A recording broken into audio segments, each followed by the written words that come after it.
বাবার লাশ ঘরে রেখে পালিয়ে গেছো, সন্তানের লাশ ঘরে রেখে পালিয়ে গেছো। এমনও লাশের দাফন করেছি, 166 জন লাশের দাফন কার্যে সহযোগিতা করেছি চাঁদপুর আমাদের ইসলামী আন্দোলনের টিম। এমনও লাশের দাফন করছি যেই লাশের মা বাবা সন্তান কেউ নাই, ঘরের চৌকাঠে লাশ ফালাইয়া দিয়ে চলে গেছে। এমনও লাশের দাফন করছি যে লাশের সন্তান ফোন করে বলছে বাবার লাশ অমুক ঘরে পড়ে আছে, এসে ব্যবস্থা করে দিয়ে যান। কোথায় ছিলি তখন? ছাত্রলীগ, যুবলীগ,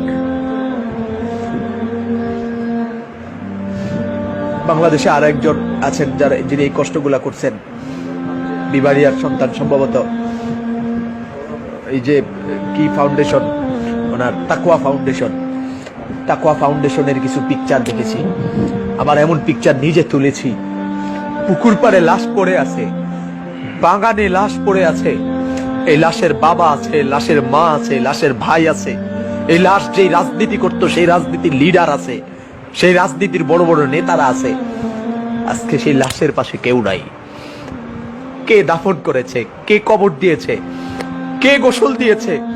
এমনও লাশের গোসল এই 2 হাত দিয়ে দিয়েছি। গোসল দেওয়ার সময় তার গায়ে 108 ডিগ্রি জ্বর ছিল, 108 ডিগ্রি জ্বর ছিল গোসল দেওয়ার সময়।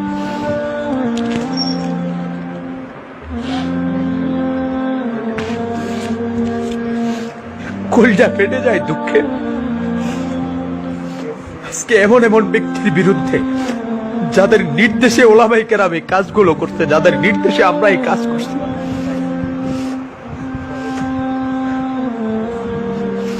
তোমাদের নেতারা আজকে যারা ভাস্কর্যের পক্ষে কথা বলতে গিয়া আল্লামা ফয়জুল করিম আর মামুনুল হক আর বাবুনগরীকে গালি দাও, গ্লাস করা চতুর্মুখী গ্লাস করা রুমের মধ্যে এসি রুমে বসে কোন কথা বলার প্রয়োজন হইলে কম্পিউটারের মাধ্যমে, মোবাইলের মাধ্যমে ভিডিওতে কথা বলছে, সামনে আসে নাই।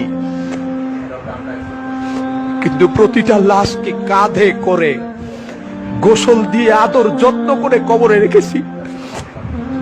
কোন সেবার কমতি ছিল না। আমাদের ঘরেও তো বিবি আছে, আমাদের ঘরেও তো আমাদের মা আছে, আমাদের ঘরে আমাদের বাবা আছে। কোন বাবা চায় না তার সন্তান অনিশ্চিত ভবিষ্যতের দিকে চলে যাক। কোন প্রিয়তমা বিবি চায় না তার প্রিয়তম স্বামী অনিশ্চিত গন্তব্যে চলে যাক। যতটি লাশের দাফন আর কাফনে রওনা হয়েছি, বিবি কিছু সময় চুপ ছিল, নীরব ছিল, জবানে বলতে সাহস করে নাই যে যায় না।